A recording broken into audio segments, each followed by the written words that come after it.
আপনারা সবাই কেমন আছেন? ভালো তো? তো এই জয়দেবপুরের এই শিববাড়ি মন্দির শ্রী শ্রী ভোলানাথ শিব এবং ইন্দ্রেশ্বর শিব এবং মহাশ্মশান এবং আমাদের দুর্গা মাতাও এখানে রয়েছেন, কালী মাতাও রয়েছেন, ভগবান শ্রী শ্রী রাধা কৃষ্ণ রয়েছেন। আমি সবাইকেই দেখেছি। অবশ্য এখানে আমার আসা হয়, কিন্তু কখনো প্রোগ্রামে আসা হয়নি।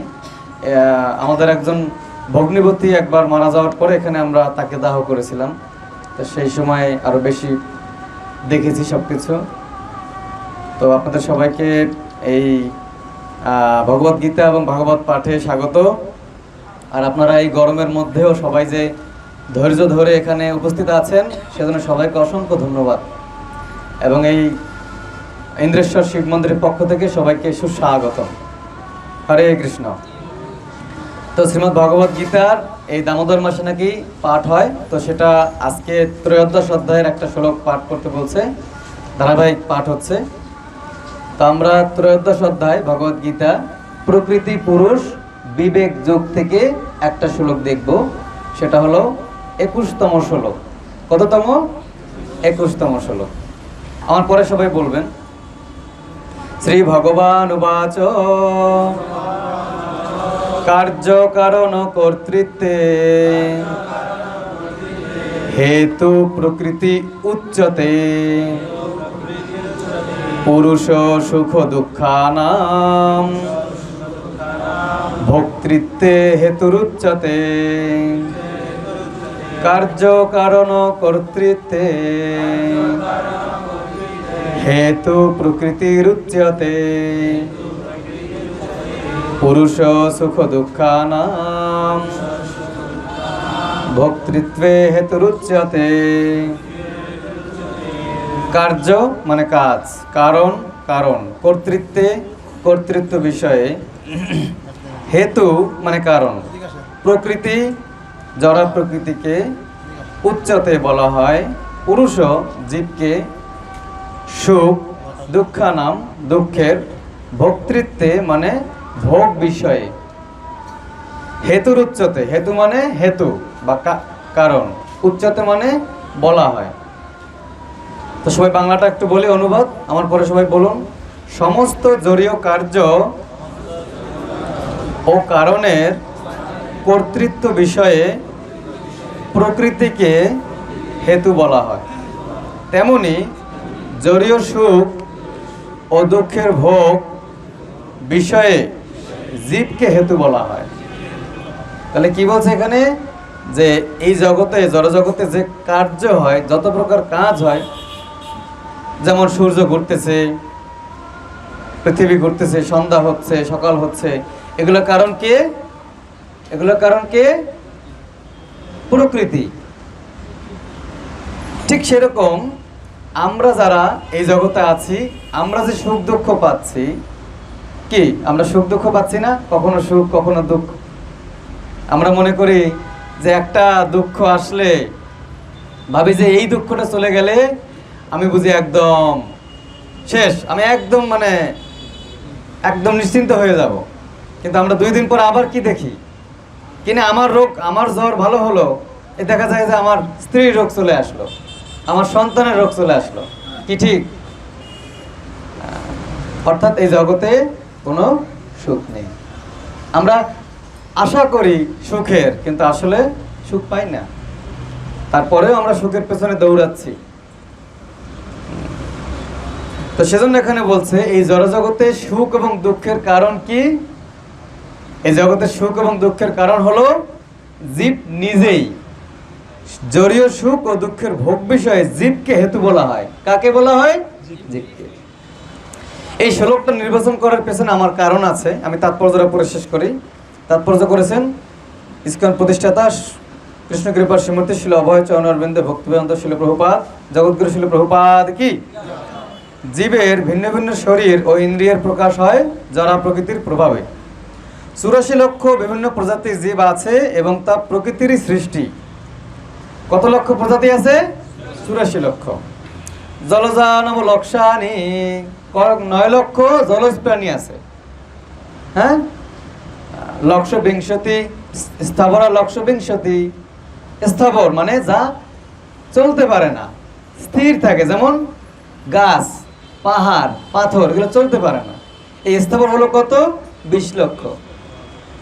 কৃময়া রুদ্র সংখ্যকেও, কৃমি কীট কত সংখ্যক? রুদ্র সংখ্যক। রুদ্র কয়জন এই জগতে? 11 জন রুদ্র, একাদশ রুদ্র।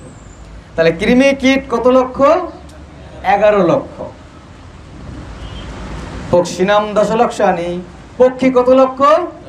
10 লক্ষ। পশব 30 লক্ষতি চতুর্লক্ষানি মানুষাহা। পশব 4 লক্ষানি মানে 4 লক্ষ, 30 লক্ষতি। পশু কত লক্ষ? 30 লক্ষ।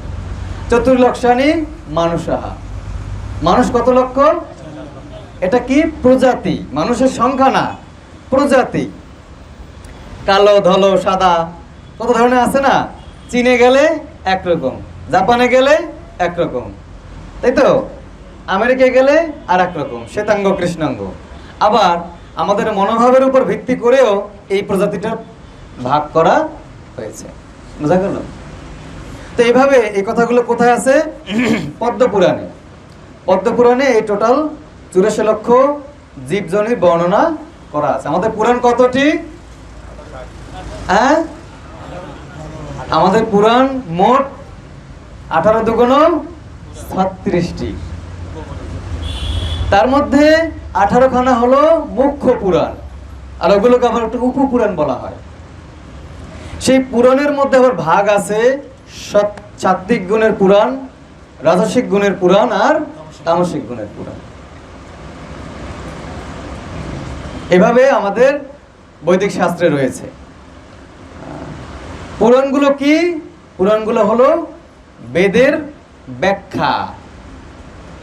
হ্যাঁ, শিল সুত গোস্বামীকে প্রশ্ন করেছিল নৈমিষারণ্যের ঋষিরা। কি প্রশ্ন করছিল? যে ভগবান কৃষ্ণ যখন এই জগৎ থেকে চলে গেলেন তখন ধর্ম কার আশ্রয়ে ছিল? মুনি ঋষিরা 6টি প্রশ্ন করছিলেন। কাকে? সুত গোস্বামীকে। কোথায়? নৈমিষারণ্যে। কত হাজার ঋষি ছিল? 88,000 ঋষি ছিল। কত হাজার? মায়েরা কত হাজার? 88,000 ঋষি ছিলেন। কোথায়? কোথায় ভাগবত পাঠ হয়েছিল? নৈমিষারণ্যে। পাঠ কে করেছিলেন? সুত গোস্বামী, ছিল সুত গোস্বামী। আর গঙ্গার তীরে পরীক্ষিত মহারাজের সামনে কে পাঠ করেছিলেন? ছিল সুখদেব গোস্বামী। এই সুখদেব গোস্বামী মূলত কে? রাধারানীর সুখ পাখি। রাধারানী তাকে ভাগবত কথা গিলিয়েছে। পর এ এ, পর বি বি, পর সি সি। এভাবে মাতা রাধারানী সুখদেব গোস্বামীকে ভাগবত শিখিয়েছেন। যে কারণেই সেই ভাগবত ভগবান কৃষ্ণের স্বরূপকে প্রকাশিত করেছে আমাদের সামনে সুখদেব গোস্বামী। বোঝা যায় তো? এদিকে যাব না, এদিকে অনেক, তাহলে আমাদের মেয়ে আসবে না। তো সেই যখন ঋষিরা এভাবে প্রশ্ন করেছেন যে ভগবান কৃষ্ণ যখন এই জগৎ থেকে চলে গেলেন দাপরের শেষে, তখন ধর্ম কার আশ্রয়ে ছিল? কার আশ্রয়ে থাকবে ধর্ম? তখন শিল সুত গোস্বামী বলছেন, কৃষ্ণ স্পদাম উপগতে ধর্ম জ্ঞানা দিবি সহ কলৌ নষ্টা দৃশ্যামেশ পুরাণার্ক অধুনোদিত। পুরাণার্ক অধীনোদিত। কৃষ্ণ স্পধাম উপগতে, কৃষ্ণ তার স্বধামে ফিরে গেছেন। হ্যাঁ, ধর্ম জ্ঞানা দিবি সহ, কি সহ তিনি চলে গেলেন? ধর্ম, জ্ঞান, বৈরাগ্য সবকিছু নিয়ে তিনি তার ধামে চলে গেলেন। তাহলে এই জগতে মানুষের কি হবে? কলৌ নষ্টা দৃশ্যামেশ, এই নষ্ট কলিযুগ অত্যন্ত পাপাচারে সবাই প্রবৃত্ত থাকবে। তাই শ্রীমদ্ ভাগবতমের 1:10 নম্বর শ্লোকে বলছে মুনি ঋষিরা, প্রায়ণ অল্প আয়ুষ সভ্য কলাবস্মিন যুগে জনাহা মন্দ সুমন্দ মতয় মন্দ ভাগ্যা হি উপদ্রুতাহা।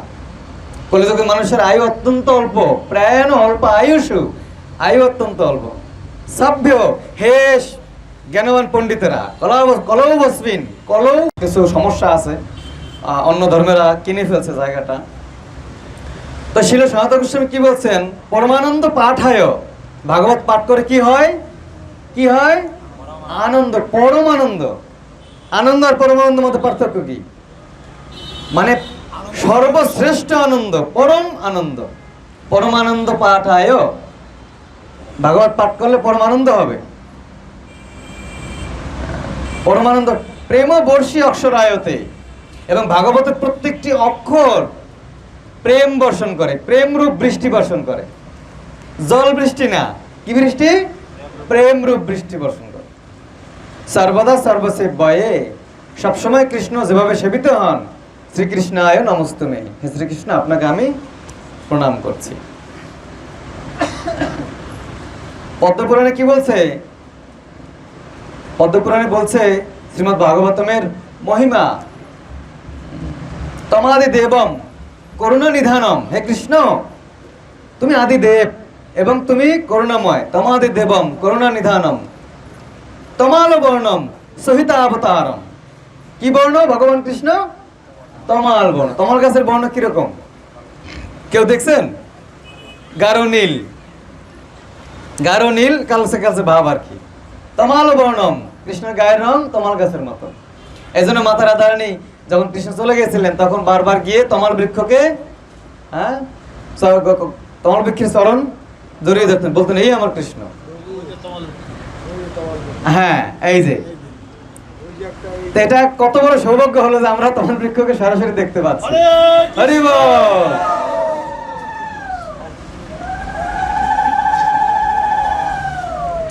তমাল বর্ণম সহিত অবতারম। সহিত অবতারম মানে ভগবান কৃষ্ণের শব্দরূপ অবতার। কি শব্দরূপ অবতার? শ্রীমদ্ ভাগবতম। ভগবান কৃষ্ণের শব্দরূপ অবতার হলেন শ্রীমদ্ ভাগবতম। এজন্য ভাগবতকে বলা হয় বাংময় বিগ্রহ। কিছুদিন আগে আমাদের এক ভক্ত এখানে পাঠ করেছিলেন, এখানে বসে আছেন, জয় কৃষ্ণ প্রভু। তো উনি ভাগবত নিতে আপনাদেরকে বলেছিলেন। তো যার যার বাসায় ভাগবত নেই আপনারা কৃপাপূর্বক ভাগবতম নেবেন, কারণ ভাগবত হচ্ছে স্বয়ং ভগবান। নারদ মুনিকে ভগবান কৃষ্ণ বলছেন, নাহম তিষ্ঠামি বৈকুণ্ঠ, নাহম যোগিনাম হৃদয় শুভা, মদ ভক্ত যত্র গায়ন্তি তত্র তিষ্ঠামি নারদ। হে নারদ, আমি বৈকুণ্ঠে বাস করি না, আমি যোগীদের হৃদয়ে বাস করি না। মদ ভক্ত যত্র গায়ন্তি, সহজ সংস্কৃত। আমরা হিন্দুদের সমস্যা হচ্ছে, আমাদের সমস্যা আমরা সংস্কৃতকে ভয় পাই। আজকে যে কারণেই আমরা শাস্ত্র জানি না, আমরা কনভার্ট হচ্ছি। আমার খুব দুঃখ লাগে, ছেলে মেয়ে সব। কেন? কারণ তাদের শিক্ষা নেই ছোটবেলা থেকে, তাই তারা জানে না শাস্ত্রে কি আছে। সেজন্য আমাদের শাস্ত্রকে জানতে হবে, শাস্ত্র পড়তে হবে। প্রেমবর্ষী অক্ষরায়তে, তাহলে ভাগবত সহিত অবতারম, কি বলতেছিলাম? সহিত অবতারম। তাহলে ভগবানের সেই বাংময় বিগ্রহ, সেই শব্দরূপ বিগ্রহ হলো কি? শ্রীমদ্ ভাগবতম। অপার সংসার সমুদ্র সেতু। এই জগৎ সংসারকে কি বলা হচ্ছে? সমুদ্র। ভগবত গীতারও দ্বাদশ অধ্যায়ের 7তম শ্লোকে ভগবান কৃষ্ণ বলছেন, তেষামহম সমুদ্রতা মৃত্যু সংসার সাগরাৎ। এই জগৎকে কৃষ্ণ কি বলছেন? সংসার সাগর। খালি সংসার সাগর না, মৃত্যু সংসার সাগর। কারণ এই জগতে খালি মৃত্যুই হয়, আর কিছু না। এই জন্ম নিল, এই মরে গেল, এই গাড়িতে অ্যাক্সিডেন্ট হলো, মরে গেল। তাই এই জগৎটাকে বলা হচ্ছে মৃত্যু সংসার সাগর। অপার, যে সংসার সাগর আমরা পার হতে পারি না, অপার সংসার সমুদ্র, এই সমুদ্র পার করা যাবে না। কিন্তু এই ভাগবত কি? অপার সংসার সমুদ্র সেতু। কি? সেতু, ব্রিজ। এই ব্রিজটা কি? ব্রিজটা কি? শ্রীমদ্ ভাগবতম। ভজমহে ভাগবত স্বরূপম। পদ্মপুরাণ বলছে, হে ভাগবত, আমি আপনাকে ভজনা করতেছি। তমাদি দেবম করুণা নিধানম, তমাল বর্ণম সহিত অবতারম, অপার সংসার সমুদ্র সেতুম। সেতুম ভজামহে ভাগবত ভজম অহম, মানে আমি ভজনা করতেছি। ভাগবত স্বরূপম, হে কৃষ্ণ তুমি ভাগবত স্বরূপ, আমি তোমাকে ভজনা করছি। আজকে কেন আমাদের সন্তানরা আমাদের গীতা পড়বে না? গীতাটাকে লাল শালু দিয়ে বেঁধে আষ্টে পৃষ্ঠে মন্দিরের নিচে ভগবানের চরণের কাছে রেখে দেয় কেন? গীতার জ্ঞান কি ভগবান কৃষ্ণের মধ্যে নাই নাকি বাবা? আছে। তাহলে তাকে গীতা পড়তে দিতে হবে কেন? সে কি গীতা তার কাছে রাখার জন্য দিছে নাকি আমাদেরকে পড়ার জন্য দিছে? আমরা পড়ছি না। আমাদের সম্পদ আছে কিন্তু আমরা সেটা ইউটিলাইজ করছি না, সদ্ব্যবহার করছি না, যে কারণেই আজকে আমাদের অবক্ষয়। মোদি বলছিল, ভারতের প্রধানমন্ত্রী, যে একদিনে হিন্দুদেরকে জাদুঘরে পাওয়া যাবে, জাদুঘরে পাওয়া যাবে। যারা ছিল আর্য সমাজ, এদের শাস্ত্র, এদের জ্ঞান সবকিছু ছিল, কিন্তু আজকে সবকিছু থেকেও তাদের সমস্ত প্রজাতি নষ্ট হয়ে গেছে। কেন? কারণ তারা শাস্ত্র জ্ঞান জানে না, শাস্ত্র পড়বে না, টাকা দিয়ে চা খাবে, টাকা দিয়ে বিড়ি সিগারেট খাবে, সবকিছু করবে, শাস্ত্র পড়বে না। আমরা শিক্ষা নিতে পারি আমার পাশের ধর্ম থেকে শিক্ষা আমি আজকে একটা শোরুমে গেছি কেনাকাটা করার জন্য, সেখানে কুরআন শরীফ চালানো আছে, অনর্গল বলতেছে কুরআন শরীফের আয়াত, কিন্তু আমরা আমাদের দোকানে কখনো চালাই ভগবত গীতা বা কোনো লেকচার? আপনি বাসে যাবেন, বাসে যাওয়ার সময় তার আওয়াজ মাহফিল ভিডিও টিভিতে চালিয়ে দেয়। আমরা কি করি প্রভু? আমরা কি করি? তুলসী মালা নিতে লজ্জা লাগে, না না না কেউ দেখবে, না না দেখে রেখে রাখো। ঠিক কি ভুল? ঠিক। আমরা তাই করি। তিলক দিতে সংকোচ বোধ হয়, না না কেউ দেখলে কি বলবে আমাকে। মন্দিরে এসে প্রণাম করতে অনেকে এরকম প্রণাম করে, এসে তারা তাকায়, তাকে দৌড়। আবার অনেক এরকম করে, দৌড়। আবার অনেকের পাশে প্রেমিকা থাকে, দুইজন একসাথে আসে, কাপড়, ও তার সামনে প্রণাম করলে একটু কেমন না, এই জন্য একটু কি করে, শেষ হচ্ছে। এটা আমাদের ধর্মে আজকে হচ্ছে। কিন্তু আপনি যদি একটু, আমি ইন্ডাস্ট্রিতে চাকরি করি, আপনারা এইমাত্র শুনলেন, যেই নামাজের টাইম হয়ে যায় সব দৌড়ে গিয়ে নামাজে। আর আমি দেখি আমাদের হিন্দুরা সব বসে থাকে চুপচাপ মোবাইল টিপে বসে বসে। কেমনে হবে? কেন কনভার্ট হবে না? ঠিক কি ঠিক বলছি তো? কেন কনভার্ট হবে না? সেজন্য আমাদের অনুরোধ, আপনারা শিক্ষিত সমাজ, এখানে বেশিরভাগ আছেন শিক্ষিত, তাই আপনারা শাস্ত্র পড়ুন, গীতা পড়ুন, ভাগবত পড়ুন। ভাগবত মানে কি? ভাগবত আমাদেরকে ভক্তি দেয়। ভ মানে ভক্তি, গ মানে জ্ঞান। এইভাবে আমরা শ্রীমদ্ ভাগবতম পড়লে কি হবে? আমরা কি করতে পারবো? অপার সংসার সমুদ্র সেতু। আমরা এই যে সমুদ্র পার করা যায় না, সেই সমুদ্রকে পার করব কার মাধ্যমে? ভাগবতের মাধ্যমে। ভাগবত কি? সেতু। তো আপনারা যারা ভাগবত নিতে চান আমাদের সাথে যোগাযোগ করবেন, আমাদের ওখানে স্টল আছে, আমরা আপনাদেরকে ভাগবত এনে দিব। এরকম গীতায় যেরকম তাৎপর্য করা আছে না, শ্লোকের পরে তাৎপর্য আছে, ব্যাখ্যা, এরকম ব্যাখ্যা সহ ভাগবতম আছে। 3 বক্স, মানে এরকম 18টা বই আছে। 18টা বইয়ে টোটাল 12 স্কন্ধ আছে, বুঝতে পারছেন? তো ভাগবত, যার গৃহে ভাগবত থাকবে তার গৃহে রাধা কৃষ্ণ স্বয়ং অবস্থান করবে। যে শ্লোকটা বলছিলাম, ভগবান বলছে মদ ভক্ত যত্র গায়ন্তী, আমার ভক্ত যেখানে আমার কথা বলবে, তত্র তিষ্ঠামি নারদ, হে নারদ আমি সেখানে অবস্থান করি। তাহলে ভাগবতে কি আছে? সুখদেব গোস্বামী, সুত গোস্বামী তারা ভগবানের কথা বলছে।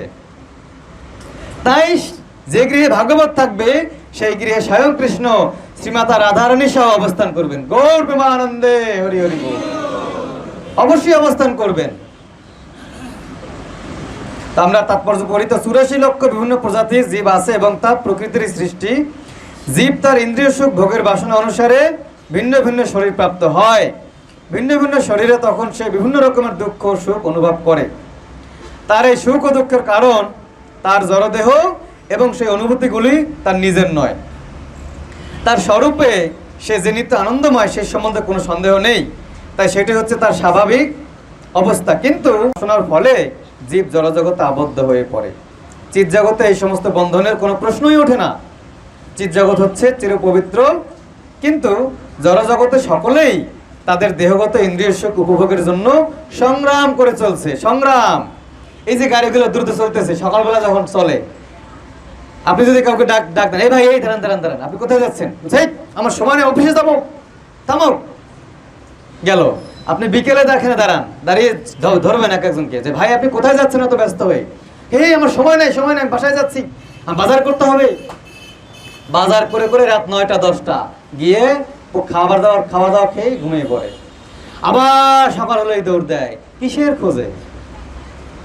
সন্তানের মুখটা পর্যন্ত দেখতে পায় না, গিয়ে দেখে সন্তান ঘুমানো, বাসা থেকে বেরোয়ার সময় দেখে সন্তান ঘুমানো, আর বাসায় এসে দেখে সন্তান ঘুমানো। এই কি সংসার? হ্যাঁ, আমরা চাকরি করছি, চাকরি আমাদের করতে হবে পেটের দায়ে, কিন্তু সাথে আমরা কৃষ্ণ ভক্তিটাও যেন করি। তাই প্রহ্লাদ মহারাজ বলছেন শ্রীমদ্ ভাগবতমের 7ম স্কন্ধে, কৌমারম আচরেত প্রাজ্ঞ। তাই কৌমার বয়স থেকে যারা বুদ্ধিমান ব্যক্তি, প্রাজ্ঞ ব্যক্তি, তারা কৌমার বয়স থেকে এই কৃষ্ণ ভক্তি যাজন করবেন। প্রহ্লাদ মহারাজ কত বছর বয়সে ভগবানকে পেয়েছিলেন বাবা? 5 বছর। ধ্রুব মহারাজ কত বছর বয়সে পেয়েছিলেন? কত? 5। আর কেউ কত বছরে? 5 বছর। পিছনে আর কেউ কয় বছরে? হ্যাঁ, 5 বছর, 8 বছর। আচ্ছা, না, 5 বছরে পেয়েছিলেন। ভাগবতের 4র্থ স্কন্ধে বিস্তারিত বর্ণনা আছে ধ্রুব মহারাজ সম্পর্কে। আবার বিষ্ণু পুরাণে ধ্রুব মহারাজ সম্পর্কে বিস্তারিত আছে, আপনারা পড়বেন। নৃসিংহ পুরাণে প্রহ্লাদ মহারাজ সম্পর্কে সবকিছু আছে। আবার ভাগবতমের 7ম স্কন্ধে প্রহ্লাদ মহারাজ সম্পর্কে আছে, ভগবান নৃসিংহদেব সম্পর্কে আছে। আরো স্পষ্টভাবে বলা যায়, এই দেহটি হচ্ছে ইন্দ্রিয়ের পরিণাম। ইন্দ্রিয়গুলি হচ্ছে কামনা বাসনা চরিতার্থ করার যন্ত্র। তাই দেহ ও যন্ত্রতুল্য ইন্দ্রিয়গুলি জড়া প্রকৃতির দান। পরবর্তী শ্লোকে বিশ্লেষণ করা হবে জীব তার পূর্বকৃত কর্ম এবং বাসনা অনুসারে সুখ অথবা দুঃখ ভোগ করে। আমরা কেন সুখ দুঃখ ভোগ করি? আমার বাসনার জন্য, পূর্বকৃত কর্মের ফলের জন্য। জীবের কামনা ও কর্ম অনুসারে জড় প্রকৃতি তাকে বিভিন্ন আবাসনে প্রেরণ করে। এই সমস্ত আবাসনগুলি অর্জনের জন্য জীব নিজেই দায়ী। এই দেখুন, নিজেই দায়ী জীব, এবং সেই অনুসারে সে সুখ ও দুঃখ ভোগ করে থাকে।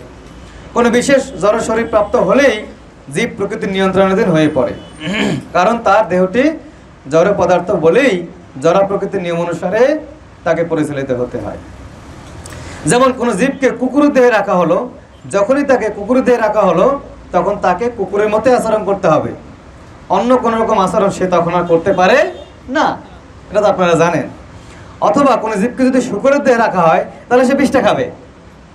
আবার সেই আত্মাটাকে যখন মানুষের দেহে রাখা হবে তখন সে বিষটা খাবে না, তাই তো?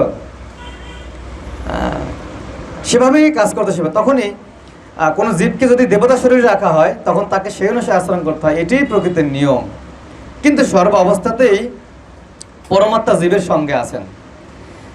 মুন্ডক উপনিষদের 3:1:1 দা সম্পূর্ণ সজয়া সমনম বৃক্ষম পরিসাজাতে তৈরণ্য পিপ্পল্লন সদত্তন্নন অবিচাকুশিতে। কি বলছে মুন্ডক উপনিষদে? যে জীবের একটা গাছে একটা পাখি ফল খাচ্ছে, আর তার পাশে একটা বন্ধু পাখি ফল খাচ্ছে, ফ্রেন্ড। তো পাশে যে পাখিটি বসে আছে সে কোনো ফল খাচ্ছে না, সে চুপচাপ দেখতেছে সবকিছু। আর যে পাখিটি ফল খাচ্ছে সে মিষ্টি ফলকে আনন্দ পাচ্ছে, আর তেতো ফলকে দুঃখ পাচ্ছে। উদাহরণটা বোঝা গেছে কি? আমাদের এই দেহের মধ্যে, দেহটা হচ্ছে গাছ, এই দেহের মধ্যে কে আছে? 2টা পাখি। একটা পাখি আমি নিজে, যিনি আমি ফল খাচ্ছি, এই দেহ দিয়ে কর্ম করে তার ফল ভোগ করতেছি। আর একটা পাখি হলো যিনি আমাদের হৃদয়ে পরমাত্মা রূপে আছেন। 13 অধ্যায়ের 23তম শ্লোক ভগবদ গীতা। উপদ্রষ্টা অনুমন্তাচা ভর্তা ভোক্তা মহেশ্বর পরমাত্মাদি চাপ্যুক্ত দেহস্মিন যথা পর। উপদ্রষ্ট অনুমন্তা, ভগবান এই দেহে কি রূপে আছেন? উপদ্রষ্ট অনুমন্তা চ ভর্তা ভোক্তা মহেশ্বর। তিনি মহেশ্বর, তিনি ভোক্তা, তিনি ভর্তা। পরমাত্মাদি চাপ্যুক্ত, এবং তিনি পরমাত্মা। দেহস্মিন যথা পর, তিনি দেহেই আছেন। আবার 18 অধ্যায় 65তম শ্লোকে ভগবান বলছে ঈশ্বর সর্বভূতানাং এই উদ্দেশ্যে অর্জুন তিষ্ঠতি। হে অর্জুন, ঈশ্বর প্রত্যেকের জীবের হৃদয়ে আছে। আবার 15 নম্বর শ্লোকে বলছে গীতায়, সর্বস্ব চাহম হৃদি সন্নিবিষ্ট মত্ত স্মৃতির জ্ঞানম অপহনঞ্চ বেদৈশ্চ সর্বের অহম এব বেদ্য বেদান্ত কৃত বেদ বিদেব চাহম। অনেক ভণ্ডগুরু আছে, তারা কি করে, একবার এক ভক্ত গুরু চা খাচ্ছে, মানে গুরুদেব চা খাচ্ছে। হ্যাঁ, তখন ভক্ত জিজ্ঞেস করছে, আরে আপনি না গুরুদেব, আপনি চা খাচ্ছেন কেন? তো বলছে, কেন? চা খাতে গীতায় বলছে চা খাওয়া যাবে। তো ভক্তর অবাক হলো, কি রে, গীতায় চা খেতে বলছে? তো বলছে, কেন? সর্বস্ব চাহম, আমি সবার হৃদয়ে চার উপর বর্তমান আছি। খালি গীতায় না, বেদস্ত সর্বম, বেদয় কথা বলছে, তাই আমি চা খাই। বুঝতে পারছেন কি? এটা হলো আমাদের সমস্যা। চ মানে, সংস্কৃত শব্দ চ মানে এবং বা ও, চাহম মানে সন্ধি, আপনারা সবাই সন্ধি পড়ছেন, চ যোগ অহম, অ যোগ অ করলে কি হয়? আ হয় না? তাহলে চ যোগ অহম, তাই কি হয়েছে? চাহম হয়েছে। সেখান থেকে চা নিয়ে বলছে চা খাওয়া যাবে। এটা হলো সমস্যা। কেউ যদি ইঞ্জিনিয়ারিং বই নিয়ে একা একা পড়ে, তার কেউ ইঞ্জিনিয়ার বলবেন আপনারা? কেন বলবেন না? কারণ সে স্বীকৃত নয়, রিকমেন্ডেড নয়।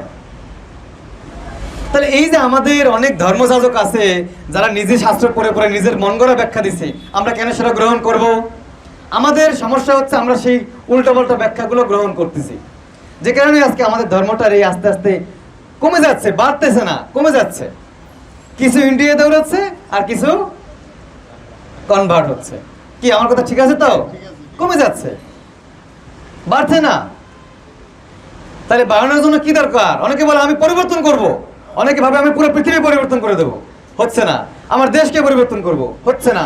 আমার জেলাকে পরিবর্তন করব, হচ্ছে না। ইউনিয়ন, গ্রাম, আমার ঘরকে পরিবর্তন করব, তাও হচ্ছে না। কেন হচ্ছে না? কারণ সে নিজে পরিবর্তন হয়নি। তাই উপদেশামৃতের প্রথম শ্লোকে বলছে, কি বলছে? বাচ বেগম মনস ক্রোধ বেগম জিহ্বা বেগম উদর উপস্থ বেগম এতান বেগান ইয় বিষয়ত ধীর সর্বম অপিম আম পৃথিবীম সশিষ্যা। কে সমস্ত শিষ্য গ্রহণ করতে পারে? কে সমগ্র জগৎকে শিক্ষা দিতে পারে? বাচ বেগম, যিনি তার বাক্য বেগকে নিয়ন্ত্রণ করতে পারেন।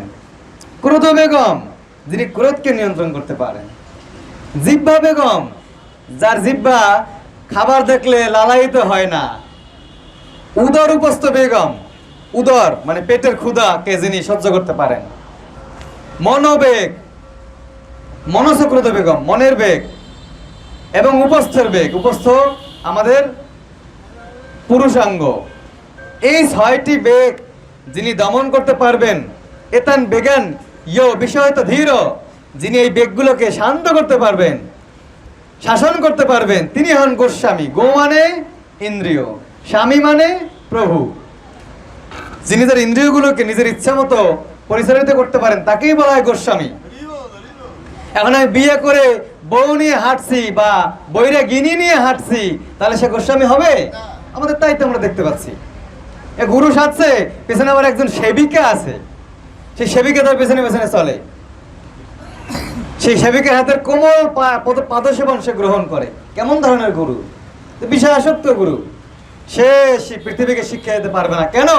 কারণ তার উপস্থ বেগ নিয়ন্ত্রিত হয়নি। বাচ বেগ মনস ক্রোধ বেগ, বাক্যের বেগ, মনের বেগ, ক্রোধের বেগ, তিনটা হলো। জিহ্বা বেগম, উদর উপস্থ বেগম, এই 6টা বেগ। এই 6টা বেগ যিনি নিয়ন্ত্রণ করতে পারবেন, এতান বেগানে বিষয়ত ধীর সর্বম অপিমাম পৃথিবীম সশিষ্যাৎ, তিনি সমগ্র জগৎকে শাসন করতে পারবেন, সমগ্র মানুষ তার শিষ্য হতে পারবেন। বোঝা গেল?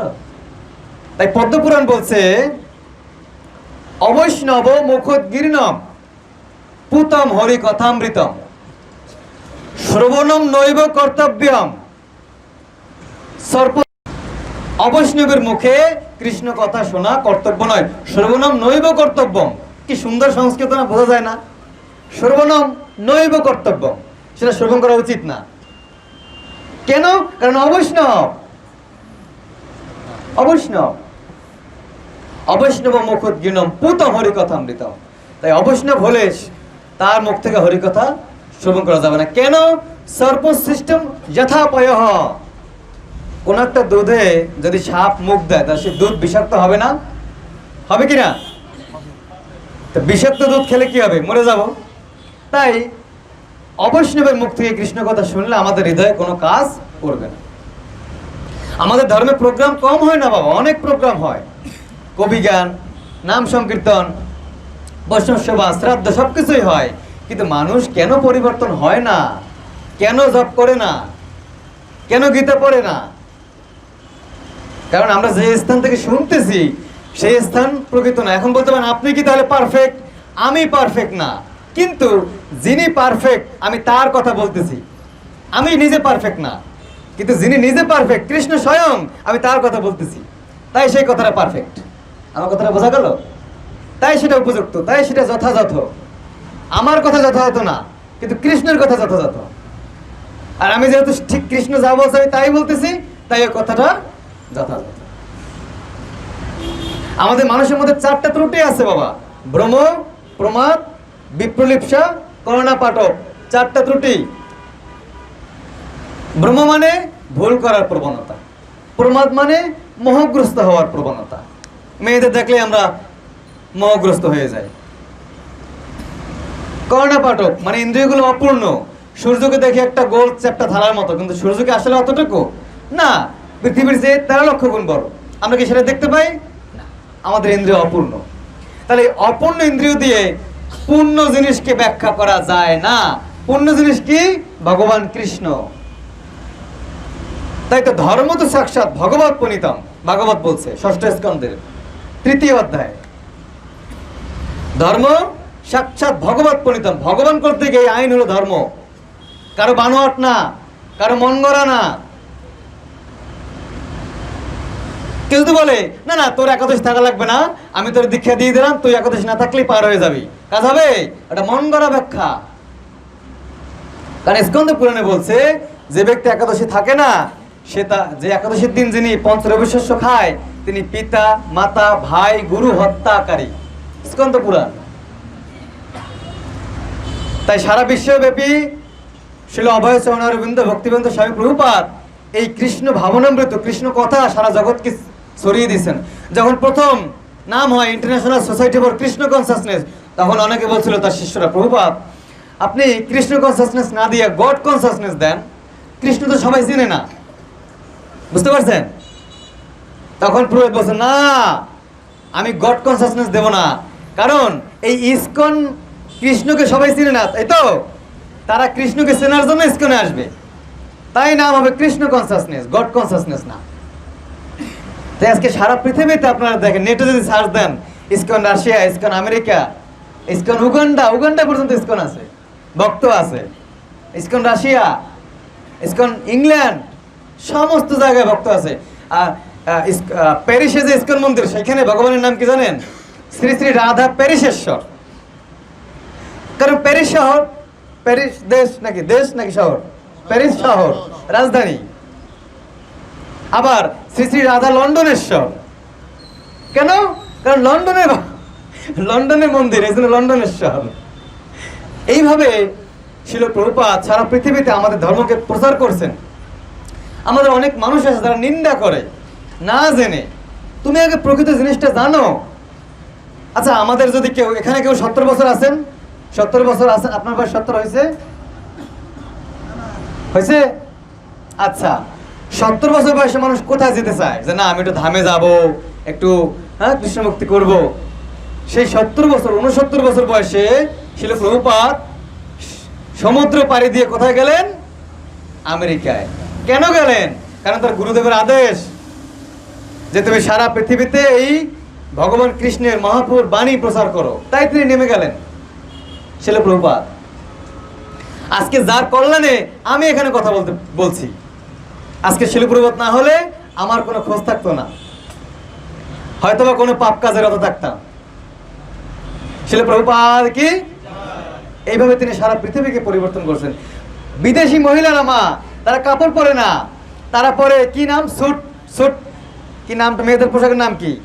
কামিজ, স্কার্ট নাকি কি ছোট ছোট এখানে সব দেখা যায়। সেই স্কার্ট খুলে তারা আজকে শাড়ি পরতেছে, শাখা পরতেছে, সিঁদুর পরতেছে। কেন? কারণ তারা এর মধ্যে কিছু উন্নত কিছু পেয়েছে, তাই তারা পড়তেছে। বোঝা গেল?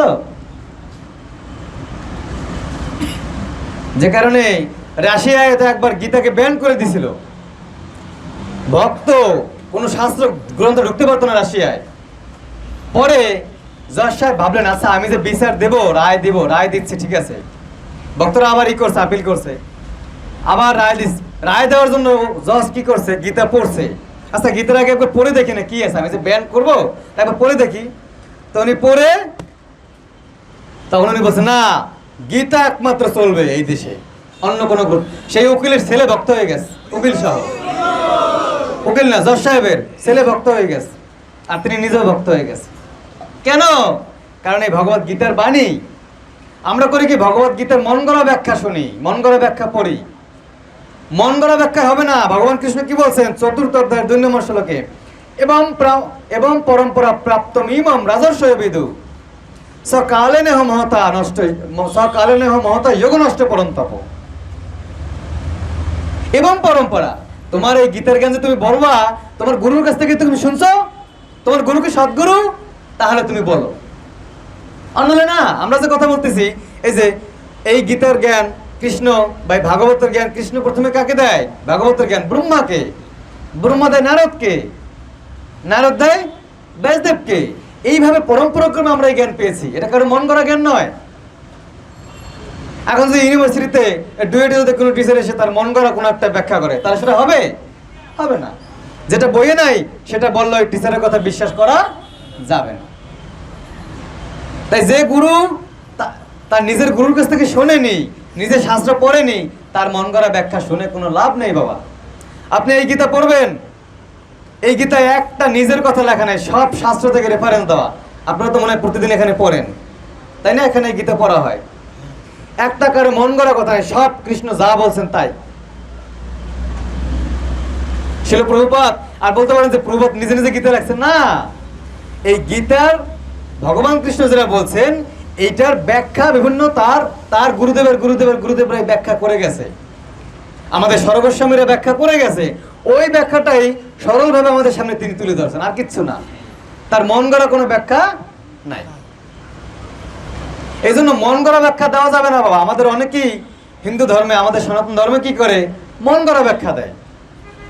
না না, একাদশী দিন রুটি খেয়ে থাকো, বলে কিনা? অনেকেই খায়, রুটি খায়, কিন্তু রুটি খাওয়ার কথা কি কোথাও আছে? পঞ্চরবি শস্য, চাল, ডাল, গম, ভুট্টা, সরিষা, তা গম তো পঞ্চরবি শস্য, তা সেখানে তো পাপ পুরুষ ঢুকে আছে। তা আপনি রুটি খেলে কেমন একাদশী হবে মা? আটাদশী। থ্যাংক ইউ, সবাই হাত তালি মার জন্য। ওটাকে একাদশী বলে না, আটাদশী। তো সাধুদের গুণ হলো এরকম। আমি এখন একটু দামোদর মাহাত্ম্য বলবো। সাধুর কি গুণ দেখুন, আমাকে আদেশ করা হয়েছে কমিটি থেকে দামোদর মাহাত্ম্য বলার জন্য। নারদ মুনি সাধু তো নাকি? নারদ মুনি হলেন আমাদের 3 নম্বর গুরুদেব। আমি যদি আপনাদের গুরু পরম্পরা দেখাই, আপনাদের কয়টি সম্প্রদায় আছে? 4টি সম্প্রদায়। ব্রহ্মমাদ্য গৌরীয় সম্প্রদায়, রুদ্র সম্প্রদায়, শ্রী সম্প্রদায়, কুমার সম্প্রদায়।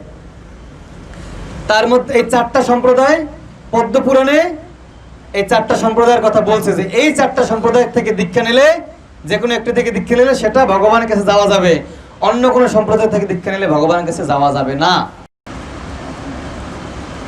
স্মৃতি শ্রুতি পুরাণ আদি পাঞ্চরাত্রিক বিধিং বিনা ঐকান্তিক হরের ভক্তি উৎপাত হইব কল্পতে। নারদ পঞ্চরাত্র। স্মৃতি শ্রুতি পুরাণ এগুলো ছাড়া কৃষ্ণ ভক্তি করলে সেটা কোনো লাভ হবে না। উৎপাত হইব কল্পতে, সেটা সমাজে উৎপাতের সৃষ্টি করে। তাই আমি যেটা বলবো সেটা কি পুরাণে আছে, সেটা কি বেদে আছে, সেটা কি গীতে আছে, সেটা জানতে হবে। তাই ওই যে গুরু উনি যেটা বলছেন সেটা কি গীতে আছে? ঠিক আছে, গুরু হতে হবে কিরকম? গুরু মানে ভগবান যা বলছে তিনি তাই বলবেন। একটা অক্ষর যিনি পরিবর্তন করেন তিনি গুরু নন, এবং এই পরিবর্তনের জন্য তাকে নরকে গিয়ে শাস্তি ভোগ করতে হবে। বুঝছেন? নরকে তাকে শাস্তি ভোগ করতে হবে। কেন? কারণ সে শাস্ত্রের ব্যাখ্যা পরিবর্তন করেছে। শাস্ত্র ব্যাখ্যা পরিবর্তন করা যাবে না। তো এখানে গুরু পরম্পরার সেই ব্রহ্মমাধ্য গুরু পরম্পরায় আমরা আছি। আমি যদি একটু দেখাই আপনাদের, এই যে এখানে গীতার শুরুতে, প্রথম অধ্যায়ের শুরুতে পরম্পরা দেওয়া আছে। এই যে পরম্পরা, হ্যাঁ। তা ভগবান কৃষ্ণ এই জ্ঞান, এই ভাগবতের জ্ঞান প্রথমে দেন ব্রহ্মাকে, তারপরে দেন ব্রহ্মা দেয় নারদকে। নারদ আমাদের 3 নম্বর গুরুদেব, আর 1 নম্বর গুরুদেব কে? স্বয়ং ভগবান শ্রীকৃষ্ণ। আর ব্রহ্মা হলেন 2 নম্বর গুরুদেব। তো সাধুর গুণ কি দেখুন, শ্রীমদ্ ভাগবতমের 3য় স্কন্ধের 21 অধ্যায়ের 25তম শ্লোকে বলছে, তিতিক্ষব, সবাই বলুন, তিতিক্ষব কারুণিকা সুহৃদ সর্বদেহিনাম, সুহৃদ সর্বদেহিনাম অজাত শত্রু শান্তা, অজাত শত্রু শান্তা সাধব সাধুভূষণম। সাধুর কি গুণ থাকবে? তিতিক্ষব, তিনি সহ্য করবেন, তার মধ্যে সহ্য গুণ থাকবে। কারুণিকা, অন্যের জন্য তার দয়া থাকবে, যে আরে এই জীবটা কষ্ট পাচ্ছে, একে যদি আমি কৃষ্ণের চরণে শরণাগত করাই তাহলে জন্ম সার্থক করে ভগবানের চরণে ফিরে যাবে। এইরকম দয়াবান হয় আমাদের সাধু যারা রয়েছেন, ভণ্ড সাধু না, প্রকৃত সাধু। তিতিক্ষব কারুণিকা সুহৃদ সর্বদেহিনাম। সুহৃদ মানে তিনি সমস্ত জীবের প্রতি ভালোবাসেন, সমস্ত জীবের প্রতি করুণা পরায়ণ, সবার প্রকৃত বন্ধু। সুহৃদ মানে প্রকৃত বন্ধু। সুহৃদ সর্বদেহিনাম, সর্বদেহিনাম মানে সমস্ত জীব। অজাত শত্রুব শান্তা, তিনি হবেন শান্ত, তার কোনো শত্রু থাকবে না এই জগতে। অজাত শত্রুব, তার কোনো শত্রু থাকবে না। সাধব, তিনি শাস্ত্রগ্রন্থ পড়বেন। সাধুভূষণম, তার মধ্যে সাধুর গুণগুলো থাকবে, তিনি হলেন সাধু। বোঝা গেল? এটা হলো সাধুর গুণ।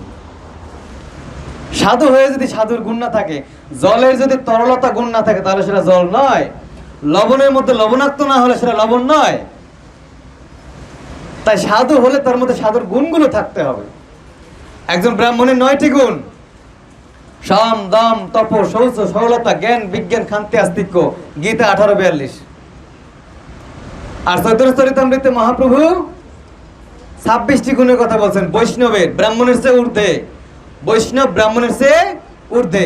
এখন প্রশ্ন, ব্রাহ্মণ কি ব্রাহ্মণ পিতার গৃহে জন্মগ্রহণ করলেই সে ব্রাহ্মণ?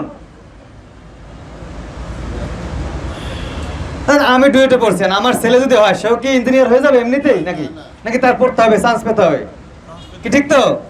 তাহলে ব্রাহ্মণের সন্তান কিভাবে ব্রাহ্মণ হয় যদি সে ব্রাহ্মণের কর্ম না করে? আমার কথা ঠিক ক্লিয়ার তো? ডাক্তারের ছেলে ডাক্তার নাও হতে পারে যদি সে ডাক্তারি না পড়ে, চান্স না পায়। কিন্তু আমরা কি হচ্ছে সমাজে, যে না ব্রাহ্মণের ঘরে ব্রাহ্মণ, শূদ্রের ঘরে শূদ্র, ক্ষত্রিয়, সেরকম একটা অবস্থা হয়ে গেছে আমাদের। কিন্তু ভগবান কি বলছেন? 4th অধ্যায়ের 13 নম্বর শ্লোক গীতায়, সবাই বলুন, চাতুর্বর্ণম ময়া সৃষ্টাম গুণ কর্ম বিভাগশ তস্য কর্তারমপি মাম বিদ্ধি অকর্তারম অব্যয়ম। চাতুর্বর্ণম ময়া সৃষ্টম, আমি 4টা বর্ণ সৃষ্টি করছি। কিসের উপর ভিত্তি করে? গুণ কর্ম বিভাগশ, গুণ এবং কর্ম অনুসারে। আপনাদের কি সংস্কৃত কঠিন লাগতেছে না সহজ লাগতেছে? সহজ না? হ্যাঁ সহজ, যদি উপযুক্ত গুরুর কাছ থেকে শোনা যায়। সেজন্য সৎগুরু ধরতে হবে। ব্রহ্মাণ্ড ভ্রমিতে কোনো ভাগ্যবান জীব গুরু কৃষ্ণ প্রসাদে পায় ভক্তিলতা জীব, বীজ, ভক্তিলতা বীজ। সৎগুরুর কাছে যেতে হবে বাবা। গীতা 4:34, তদ্বিদ্ধি, সবাই বলুন, তদ্বিদ্ধি পণিপাতেন পরিপ্রশ্নেন সেবয়া উপদেক্ষন্তি তে জ্ঞানম জ্ঞানিনস্তত্ত্বদর্শিনঃ। কি সুন্দর শ্লোক। তদ্বিদ্যি পণিপাতেন, গুরুর কাছে গিয়ে পণিপাত করতে হবে, স্বর্ণমত হতে হবে। পরিপ্রশ্নেন সেবয়া, গুরুর কাছে গিয়ে প্রশ্ন করতে হবে। কিভাবে? সেবয়া, সেবা করতে হবে গুরুদেবের। খালি গিয়ে বলবে না, প্রভু আমার এই প্রশ্ন আছে উত্তর দেন, কোনোদিন হবে না, কোনোদিন না। তার ঐকান্তিক সেবা করতে হবে, তারপরে সে সন্তুষ্ট হবে, এরপরে আপনার প্রশ্ন সে উত্তর দিবে। তদ্বিদ্যি পণিপাতেন পরিপ্রশ্নেন সেবয়া উপদেক্ষন্তি তে জ্ঞানম। সে কি করবে? জ্ঞান উপদেশ করবেন। উপদেক্ষন্তি তে জ্ঞানম, কে করবেন উপদেশ? জ্ঞানিনস্তত্ত্বদর্শিনঃ, যে জ্ঞানী ব্যক্তি তত্ত্ব দর্শন করছেন, যিনি নিজে তত্ত্ব জানেন, যিনি নিজে তত্ত্ব দর্শন করছেন, তিনি আপনাকে জ্ঞান দিতে পারবেন, অন্য কেউ নয়। যিনি নিজে শাস্ত্র জানে না, সে আপনাকে শাস্ত্র কিভাবে বলবে? ঠিক আছে না? যিনি নিজে অঙ্ক পারে না, সে অঙ্ক ক্লাসে কেমনে করাবে? কি ঠিক তো? সেজন্য সৎগুরুর চরণে শরণাগত হতে হবে। মা, সহজ দীক্ষা নিয়েন না আপনারা, প্লিজ সহজ দীক্ষা নিয়েন না। এই 11 টাকা দিয়ে যাও, দীক্ষা নিয়ে যাও, এই সহজ দীক্ষা নিয়েন না আপনারা। কয় তুই মাছ মাংস ডিম সব কিছু খেতে পারবি, খালি আমার দীক্ষা নে, তাহলেই হবে, তুই উদ্ধার হয়ে যাবি। এই অনেক গল্প আছে, আমি আরেকদিন বলবো, আজকে আর সময় নাই। এই কথাগুলোর পেছনে আরো অনেক গল্প আছে পদ্ম পুরাণের, পরে বলবো। তো সেই নারদ মুনি, সেজন্য আপনারা কৃপা করে ভণ্ড গুরুর কাছে যাবেন না। আমরা যখন একটা দোকানে যাই, কম দামি জিনিস দেখলে আমরা খুব খুশি হই যে না, কম দামি জিনিস আমি 5টা কিনবো, কিন্তু কয়দিন টিকবে?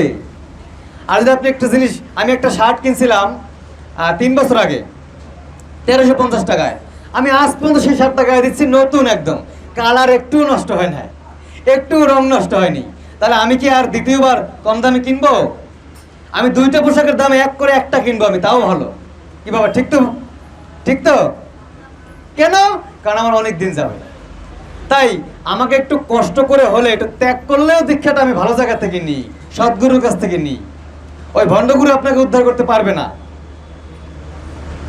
আচ্ছা, আমি যদি কারাগারে থাকি, আপনি কারাগারে থাকেন, আমি কি আপনাকে মুক্ত করতে পারবো? যে গুরু নিজেই জগতে বদ্ধ, সে আপনাকে মুক্ত করবে কেমনে? যিনি নিজে মুক্ত, তিনি আপনাকে মুক্ত করতে পারবেন। তাই সদ্গুরুর কাছে যেতে হবে। বোঝা গেল? তো নারদ মুনি এতই কৃপাময়।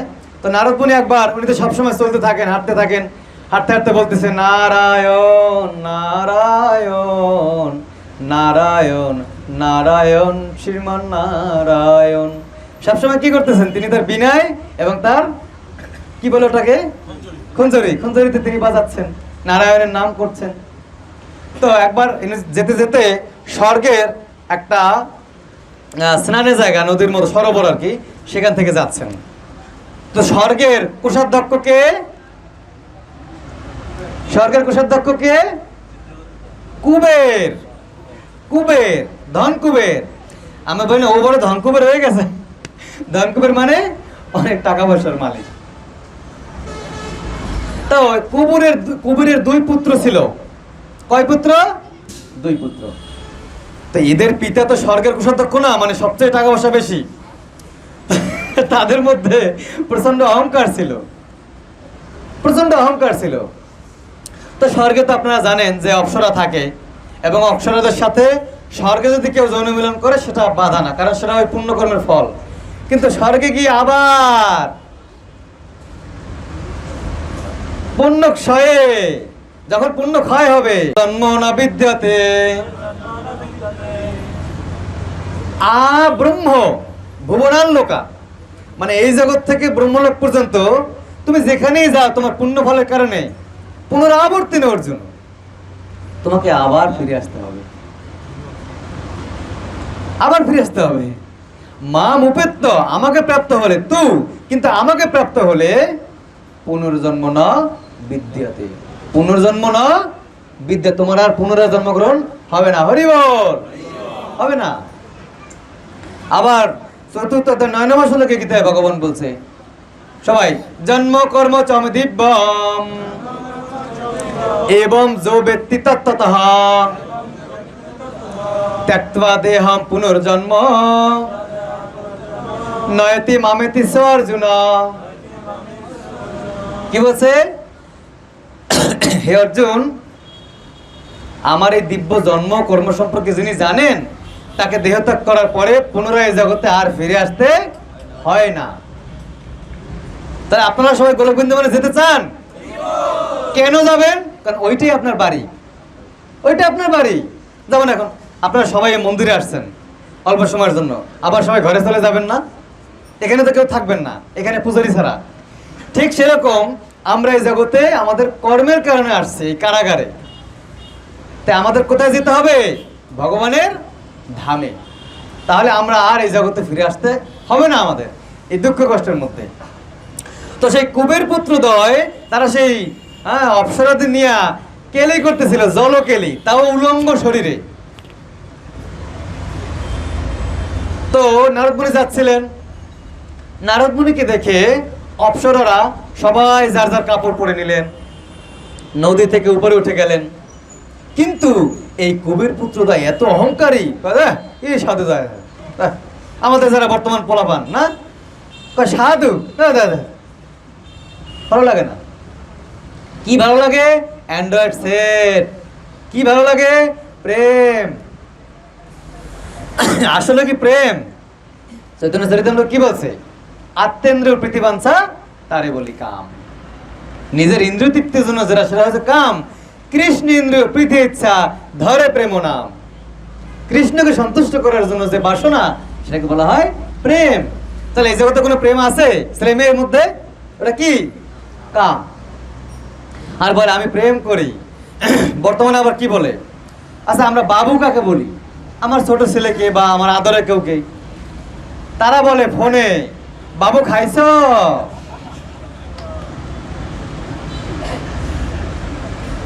গার্লফ্রেন্ড বাবু কেমন হলো? আমি কিছু বুঝলাম না বাবু, আপনারা একটু আমাকে বুঝিয়ে দিন। বাবু ঘুমিয়েছ? বলে বাবু তুমি গেছ? ওইখানে যাবো না? ঠিক আছে, হচ্ছে বর্তমানে আপনারা দেখবেন, ফেসবুকে দেখবেন, এটা নিয়ে কথাকথি হচ্ছে। বাবু, আমরা আদর করে কাউকে বাবু বলি, আর সে নিজের অনেকের হয়তো ভবিষ্যৎ স্ত্রী হবে, তাকে বাবু বলে। এই হলো বর্তমান সমাজ। ধর্মের ধাও নেই। দুর্গাপূজা, দুর্গাপূজা আসলে কি? ও বন্ধুদের সাথে আড্ডার সময় চলে আসছে, মেয়েকে নিয়ে, প্রেমিকাকে নিয়ে বিভিন্ন জায়গায় মণ্ডপে মণ্ডপে ঘুরবো। কিন্তু দুর্গাপূজার আসল উদ্দেশ্য সে জানে না। তম বৈষ্ণবীর অনন্ত শক্তির বীর্যা। বৈষ্ণবী শক্তি হলো, দুর্গাদেবী হলেন বৈষ্ণবী। ব্রহ্মসংহিতার 5ম অধ্যায়ের 44তম শ্লোকে বলছে, সৃষ্টি স্থিতি প্রলয় সাধন শক্তি রেখা সয়ব যস্য ভুবনে বিভর্তি দুর্গা ইচ্ছান রূপমপি যস্য চেষ্টাতে সা গোবিন্দমাদি পুরুষম তমাম বদা। দুর্গা দেবী যার ইচ্ছা মতো এই সৃষ্টি স্থিতি প্রলয় করেন, সেই গোবিন্দকে আমি ভজনা করি। তাহলে দুর্গা দেবী কার ইচ্ছা মতো ভজনা করেন? কার ইচ্ছা মতো কাজ করেন? হ্যাঁ, কৃষ্ণের ইচ্ছার মতো, গোবিন্দের ইচ্ছা মতো। এইভাবে আমরা দেখতে পাই। কোথায় ছিলাম? তো সেই নারদ মুনিকে দেখে তারা খালি গায়ে আছে, পোশাক পরতেছে না। তো পরে নারদ মুনি অভিশাপ দিছে। আর এটা মনে রাখবেন যে সাধুর অভিশাপও আশীর্বাদ। নারদ মুনি বলছে, তোদের বস্ত্র দরকার নাই, দাঁড়া, তোর আমার সামনে, সাধুর সামনে এসে বস্ত্র পরনি, ঠিক আছে, তোরা আমি এমন জন্মে পাঠাচ্ছি যে জন্মে গেলে বস্ত্র পরতে হবে না। যা, তোরা বৃক্ষ হয়ে যা। বৃক্ষ হয়ে গেছে, কিন্তু তার পেছনে একটা আশীর্বাদ ছিল নারদ বলে আমরা এখন দেখি।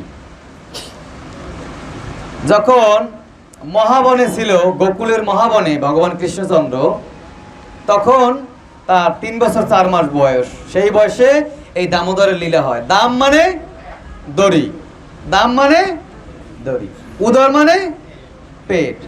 দামোদর যার পেটে দড়ি বাঁধা আছে, দামোদর যার পেটে দড়ি বাঁধা আছে।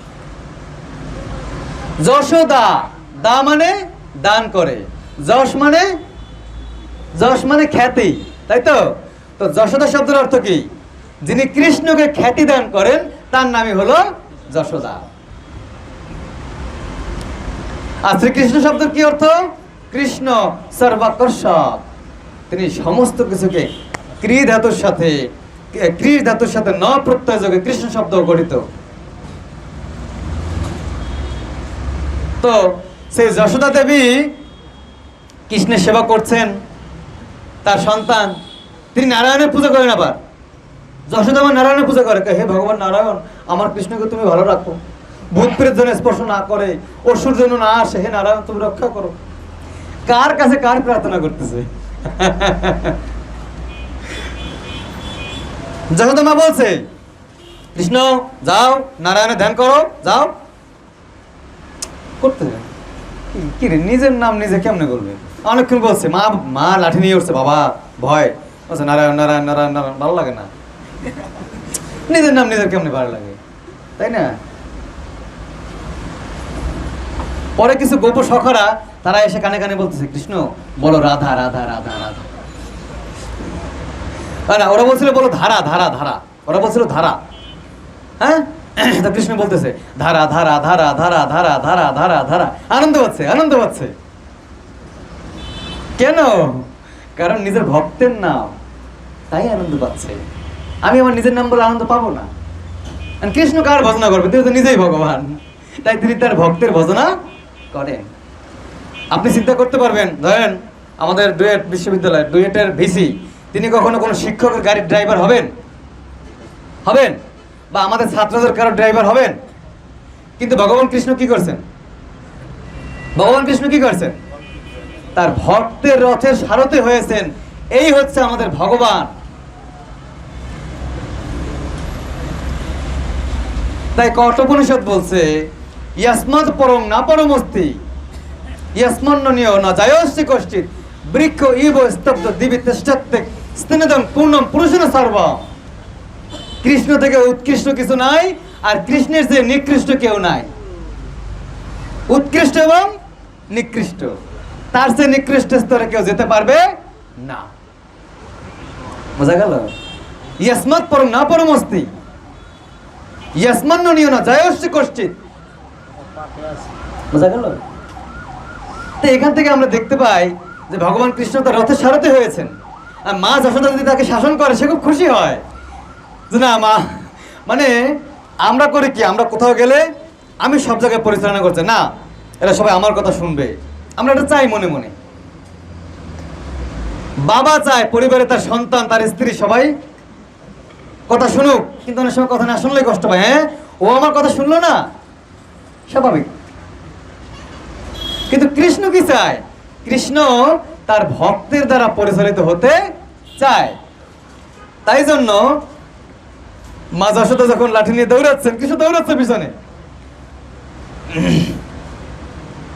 অনন্ত কোটি 50 কোটি শত বৎসর সম্প্রগম্য বায়ুরথবে মনস মণিপুঙ্গ বান। ব্রহ্মসংহিতা 5:34 কি বলছে? 50 কোটি শত বৎসর মনস মণিপুঙ্গ বানা। মুনিরা মনে মনে কোটি কোটি বছর ধ্যান করেও যাকে পায় না।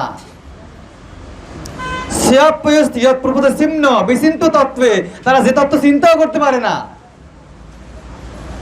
মা যশোদা সেই তত্ত্বকে কোলে নিয়ে খেলা করতেছে। ঠিক কি ভুল? কেমনে? কারণ কৃষ্ণ তার ভক্তদের। তো একবার মা যশোদা ভাবলেন যে আমার ছেলেটা খালি ননি চুরি করে অন্যের ঘর থেকে আমি রানী, এটা কেমন বড় অপবাদ বলুন, কেমন জিনিস দেখায় না। অন্য কোনো দাস দাস দিয়ে আমি আর বানাবো না, ননি বানাবো না। আর ওই দিন ছিল দীপাবলি, কালী পূজার দিন, দীপাবলি। হ্যাঁ, দীপাবলির দিন ছিল ওই দিন, গোবর্ধন পূজার আগে। মানে গোবর্ধন পূজা ওই সময় হয় নাই, মানে মূলত গোবর্ধন পূজার আগের দিন পড়ছে আর কি দীপাবলিটা। অবশ্য তো সেই দীপাবলির দিনে ভগবান কৃষ্ণ ঘুমিয়ে আছেন। মা ভাবলেন কোনো দাসী দ্বারা আমি ননি মন্থন করব না, আমি নিজে করব। কেন অন্যের বাসায় যায় ননি চুরি করতে? আমি যদি সবচেয়ে স্বাদ সমন্বিত ননি বানাতে পারি তাহলে আমারটা খাবে, অন্যের গৃহে আর যাবে না। তাই তিনি করলেন কি, সকালবেলা ভোরবেলা সকাল হওয়ার আগে ননি করতেছিলেন। এবং তার হাতে কি ছিল? চুরি, কানে দুল।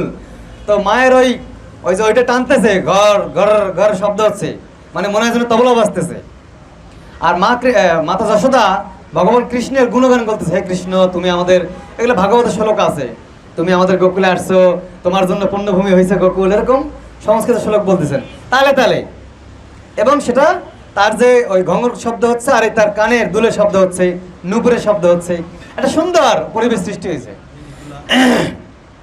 হঠাৎ করে কৃষ্ণের ঘুম ভেঙে গেল, একটু আগেই, সময়ের আগেই। কিরে মা পাশে নাই কেন, কি ব্যাপার? ওর দেখে কিরে ওপাশ থেকে গানের শব্দ আসতেছে। আচ্ছা, সকালবেলা ঘুম থেকে উঠে আমার প্রতি খেয়াল নিয়ে দিয়ে গৃহের কাছে খেয়াল দিছে। দাঁড়াও দেখাচ্ছি। ঘুম থেকে উঠে কান্না করে করে নয়ন মুদ্রিত ভাবে মায়ের কাছে গেলেন। মা বুঝছেন যে আমার ছেলে এখন দুধ খাবে, ক্ষুধা লাগছে। দেখুন, ভগবানের কি ক্ষুধা লাগে? ভগবানের রহস্য হয় না, কিন্তু ভক্তদের সাথে লীলার স্থলে তিনি সবকিছুই করতে পারেন ভক্তদেরকে আনন্দ দেওয়ার জন্য। তো ভগবান কৃষ্ণ মায়ের কাছে গেলেন, মা বুঝতে পারছে ক্ষুধা লাগছে, সাথে সাথে দুধ খেতে দিছে। ভগবান দুধ খাচ্ছে, ওদিকে চুলায় আবার দুধ গরম দেওয়া ছিল।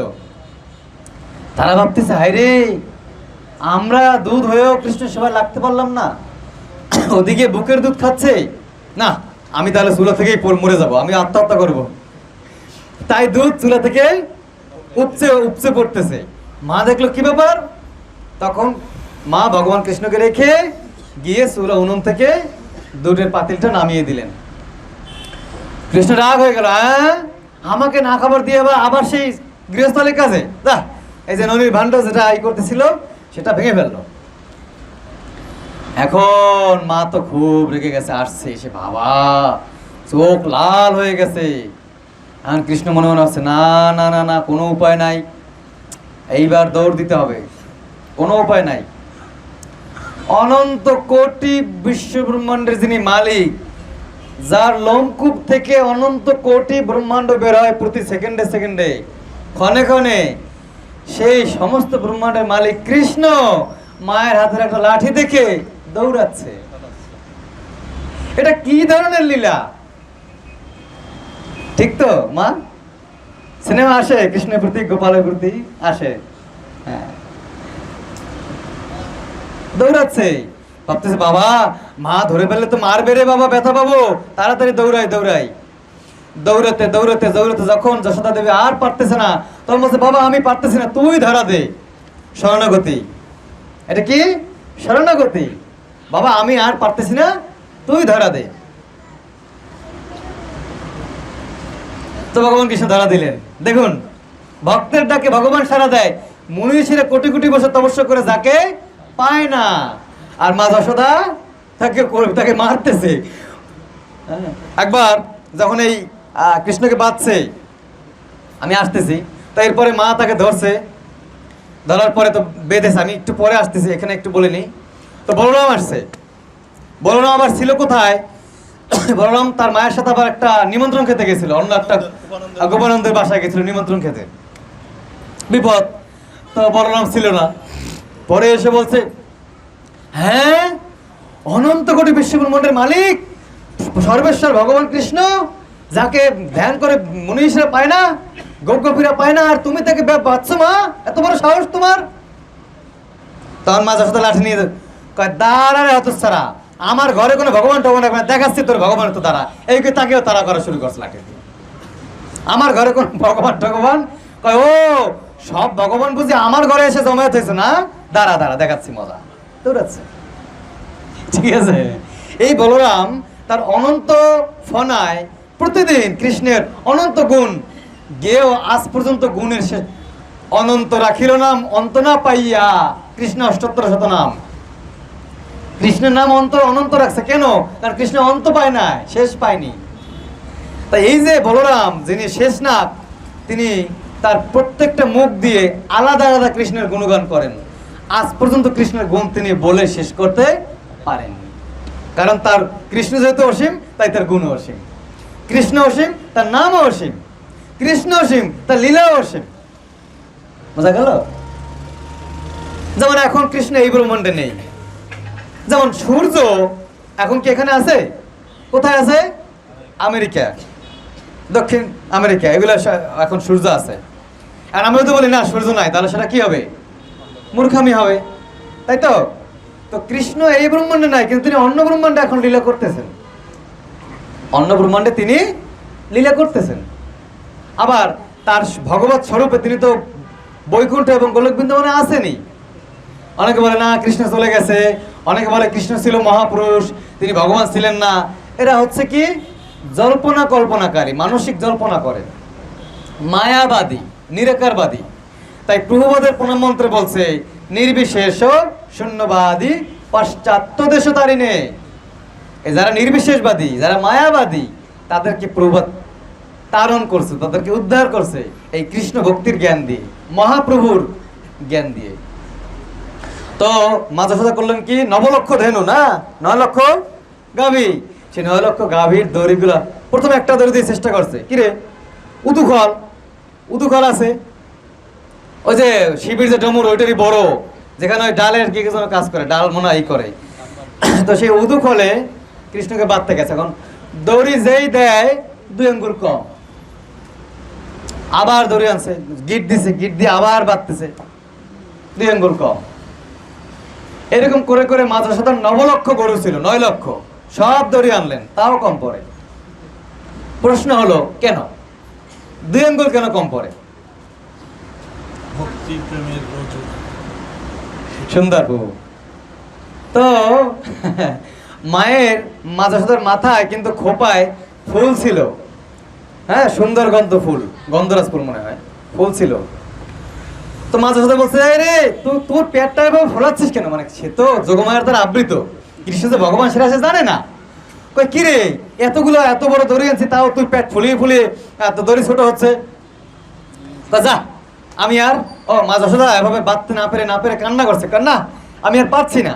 তখন মায়ের চোখের জল ভগবানের চরণে পড়ছে, আর তার মাথার ফুল ভগবানের চরণে পড়ছে, না আমি আর পারি না। তো কেন 2 আঙ্গুল কম পড়ছিল? কারণ মা যশোদা তখনও শরণাগত হয়নি ভগবানের চরণে, ভগবানের প্রতি নির্ভর করেনি, আত্মসমর্পণ করেনি। আর একটা কি, ভগবানের কৃপা ছিল না, এই জন্য ভগবানকে বাঁধতে পারেনি। হাজার হাজার বছর মনীষীরা তপস্যা করে যাকে বাঁধতে পারে না, আর তুমি এমনিতেই বেঁধে ফেলবা? কৃষ্ণ সেটা দেখিয়েছেন যে না, তুমি বাঁধতে আমাকে পারোনি। তখন কৃষ্ণ বলছে তা ঠিক আছে, এখন তুই বাঁধ, আমি পারতেছি না বাবা, তুই বাঁধ যা। তখন কৃষ্ণ মার কাছ থেকে দড়ি নিয়ে নিজে কি রে এভাবে তুই বেঁধে ফেললি কেমনে? এলো ভক্তি, ভক্তের নৌকা ভগবান বাই।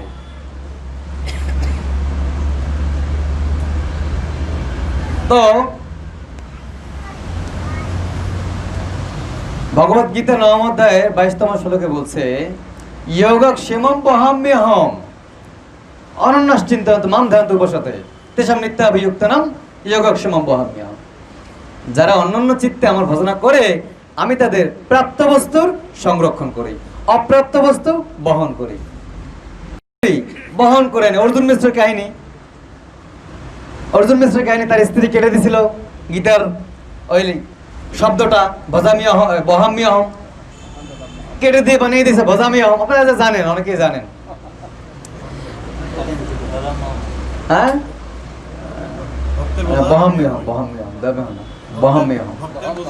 আমি বহন করি, বহাম্যহম। আর উনি দিয়ে দিয়েছে কি দদাম্যহম, আমি দান করি। তো তখন ওই 2 ছেলে আসছিল, তাদের জিহ্বা কি কাটা ছিল। কেন? কারণ ভগবান কৃষ্ণের কথা আর তার বাণী এক।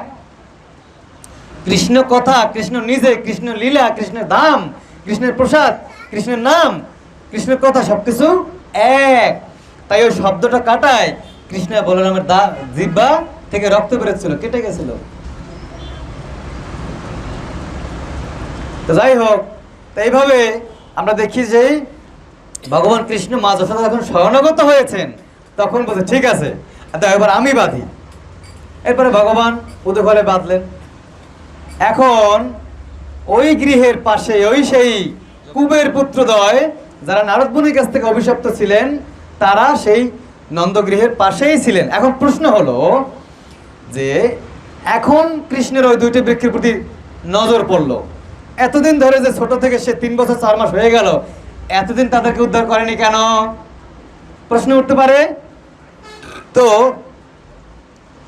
কেউ যখন নিজে সমস্যায় পড়ে তখন সে অন্যের সমস্যাটা বুঝতে পারে। কেউ যখন হাসপাতালে চিকিৎসায় যায় তখন সে বুঝতে পারে যে কষ্ট কাকে বলে। তো কৃষ্ণ যখন নিজে বেঁধে আছে, বদ্ধ অবস্থায় আছে, মা তাকে বেঁধে রাখছে, তাই ভাবলেন আরে এই বৃক্ষ দুইটা বদ্ধ আছে, তো ওদেরকে আমি মুক্ত করে দিই।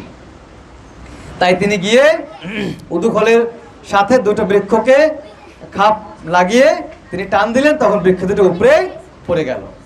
সঙ্গে সঙ্গে সেখান থেকে সেই কুবের পুত্রদ্বয়ের দিব্য দেহ বের হলো এবং তারা ভগবানকে অনেক স্তবস্তুতি করে ভজনা করছেন। এবং ভগবান বলছেন আশীর্বাদ স্বরূপ যে তোমাদের আমার চরণে সব সময় নৈষ্ঠিক ভক্তি থাকবে, কখনো ভক্তি আর কোনোদিনও কমবে না। তাহলে নারদ মুনির অভিশাপটা কি অভিশাপ ছিল নাকি আশীর্বাদ ছিল? তারা যদি অভিশাপ না পেতেন তাহলে কি আজকে কৃষ্ণ ভক্ত হতে পারতেন না? তাদের সেই অহংকার থাকতো, ভক্ত হতো না। সেই সখীদের কি সেই অপ্সরাদের নিয়েই লাফালাফি করতো। তাই সাধুদের অভিশাপটাও হলো আশীর্বাদ। বুঝতে পেরেছেন সবাই? আশীর্বাদ। তো এইভাবে ভগবান কৃষ্ণ এই তিনি কি করলেন, এই যমল এবং অর্জুনকে উদ্ধার করেছে। তো আমাদের কাছে গ্রন্থ আছে, এই দামোদর মাসের মাহাত্ম্য কি, এই যে ছবিও আছে, হ্যাঁ, সেই মা যে বেঁধে রাখছে ভগবান কৃষ্ণকে। তো দামোদর মাসের মাহাত্ম্য কি, সেই মাহাত্ম্য এই গ্রন্থ আপনারা পাবেন। কত দাম? 40 টাকা মাত্র। আমরা তো হোটেলে রেস্টুরেন্টে গেলে 50-200 টাকা নষ্ট হয়ে যায়, হ্যাঁ।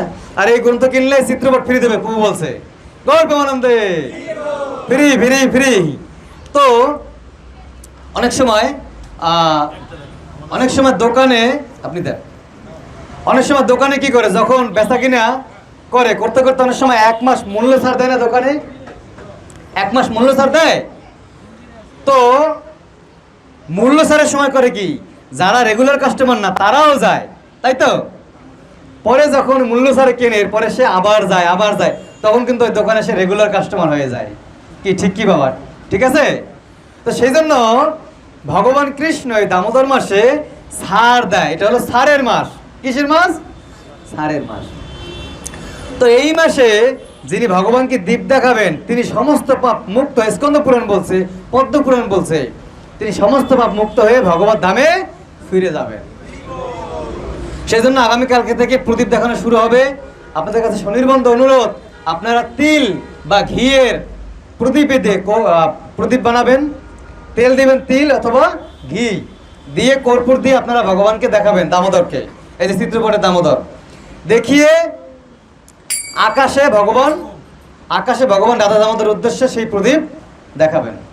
বলছে স্কন্দ পুরাণে বলছে, কেউ যদি এই ভগবান দামোদরকে দীপ দেখিয়ে সেই দীপ যমরাজের উদ্দেশ্যে দেখায় আকাশে, তাহলে তার অকাল মৃত্যু হবে না। গৌর প্রেমানন্দে। এইভাবে তাই যারা যারা দামোদর মাসে নিরামিষ খাবে 1 মাস, হ্যাঁ, 1 মাস খুব সকালে ঘুম থেকে উঠবে, সাধনা করবে, হ্যাঁ, মঙ্গলারতি করবে, সংকীর্তন করবে, তাদের প্রতি ভগবান অত্যন্ত খুশি হবেন। তাহলে 1টা মাস করার পরে তখন সে আস্তে আস্তে সে সারা বছর করবে। তাই মহাপ্রভুর বাণী কি, পৃথিবীতে আছে যত নগরাদি গ্রাম, সর্বত্র প্রচার হইবে মোর এই নাম। কার নাম? মোর এই নাম। কোথায় প্রচারিত হইবে? সর্বত্র, পৃথিবীর যত নগরাদি গ্রাম। তাই সেই মহাপুর হরিনাম, কি নাম? হরে কৃষ্ণ কৃষ্ণ কৃষ্ণ হরে হরে, হরে রাম রাম রাম হরে হরে। সেই হরিনাম প্রচার করার জন্য মহাপ্রভু সারা ইন্ডিয়ায় ঘুরছেন। আর মহাপ্রভু কাকে আদেশ দিয়েছেন? ছিল প্রভুপাদকে। মহাপ্রভু বলছেন পাপী যদি ধর্ম সারি দূর দেশে যায়, মোর সেনাপতি ভক্ত যাইবে হেথায়। মাহবুব বলছেন যে আমার সেনাপতি ভক্ত বিদেশে গিয়ে প্রচার করবে। তা আমরা দেখতে পাই কে বিদেশে গিয়ে প্রচার করছে, সাকসেস কি হয়েছে, শিল প্রভুপাদ। তাহলে আমাদের এটা বুঝতে কোনো কষ্ট হয় না যে শিল প্রভুপাদ মহাপ্রভুর সেনাপতি ভক্ত ছিলেন, এবং আপনারাও সবাই সেই সেনাপতি ভক্ত। গর্বমানন্দে, কারণ আপনারা সবাই সেই মহামন্ত্র কীর্তন করতেছেন, সেই মহামন্ত্র প্রচার করতেছেন, তাই আপনারাও সেই ভগবানের বৈষ্ণব, আপনারা সেই ভক্ত। আমি যখন এখানে প্রথম আসছি সকাল সন্ধ্যার সময় এত আনন্দ পেয়েছি, প্রভু কি সুন্দর কীর্তন করতেছিলেন। এইভাবে আমাদের সব সময় সংকীর্তনের মধ্যে থাকতে হয়। কলিযুগে কিসে, সংকীর্তন। তাহলে আমরা কি করবো, সবাই হরিনাম করব। সবার কাছে জপমালা আছে, জপমালা আছে সবার কাছে? আমাদের স্টলে কি জপমালা আছে? জপমালা আছে স্টলে? জপমালা না থাকলেও কোনো সমস্যা নাই, আপনার নাম লিখে দেন, আমরা আগামী সপ্তাহে দিয়ে যাব। তো যাই হোক, তা আপনারা কৃপা করে সবাই এই ভগবান দামোদরকে 1 মাস প্রদীপ দেখাবেন, তাহলে ভগবান অত্যন্ত খুশি হবে। এই যে কেন কি বলছে দেখেন, স্কন্দ পুরাণে বলছে, হে নারদ, ভগবান বলতেছে, হে নারদ, আমি স্বয়ং দেখেছি যে কোনো ব্যক্তি কার্তিক মাসে মহানন্দে ভগবত গীতা পাঠ করলে তিনি জন্ম মৃত্যুময় এই পৃথিবীতে আর প্রত্যাবর্তন করবে না। তাহলে 1 মাস না, আমরা যেন সারা বছর গীতা পড়ি, আমরা যেন সারা বছর গীতা পড়ি। কেন পড়বো না? না পড়লে আমরা আপনাদেরকে সাহায্য করব। আমরা যতটুকু জেনেছি ওইটুকু তো আমরা বলতে পারবো, আর না পারি আর না পারি, তাই তো? আমি তো সব জানি না, যতটুকু জানি ওইটুকু তো বলতে পারবো। তাই আপনারা সবাই কৃপাপূর্বক ভগবত গীতা পাঠ করুন, ভাগবত পাঠ করুন, চৈতন্য চরিতামৃত পাঠ করুন, কল্যাণ হবে, কৃষ্ণের কাছে ফিরে যাবেন। তো যাই হোক, আজকে আর দীর্ঘায়িত করবো না, আবার অন্য কোনো একদিন দেখা হবে। তো কথা আছে, আমাদের বিদ্যুৎবাবু বললেন যে এই দামোদরের মাসে আর একটা প্রোগ্রাম হয়তো আমি আসতে পারি, যদি আপনাদের আশীর্বাদ থাকে। আর যদি আপনাদের আমাকে আর ভালো না লাগে তাহলে তো আর আসতে পারবো না। তো আমি আপনাদের কাছে প্রার্থনা করব যে আমার যদি কোনো ভুল ত্রুটি হয়, আমি সব শাস্ত্রের কথাই বলছি, আপনারা সবাই আমাকে কৃপা করবেন। আর আমি অনেক দূরে থাকি এখন, আগে তো ডুয়ারের সামনে থাকতাম, এখন থাকি মাওনা, চাকরির জন্য ওখানে থাকতে হচ্ছে। তো আপনাদের সঙ্গ থেকে অনেক দূরে আছি, আপনারা আশীর্বাদ করবেন যেন সবসময় আমার গুরুদেবের আদেশ আমি পালন করতে পারি, শিল প্রভুপাদের ভগবান কৃষ্ণের শিক্ষা যেন আমি সবসময় ধারণ করতে পারি। হরে কৃষ্ণ। বাঞ্ছা কল্পতরুভ্যশ্চ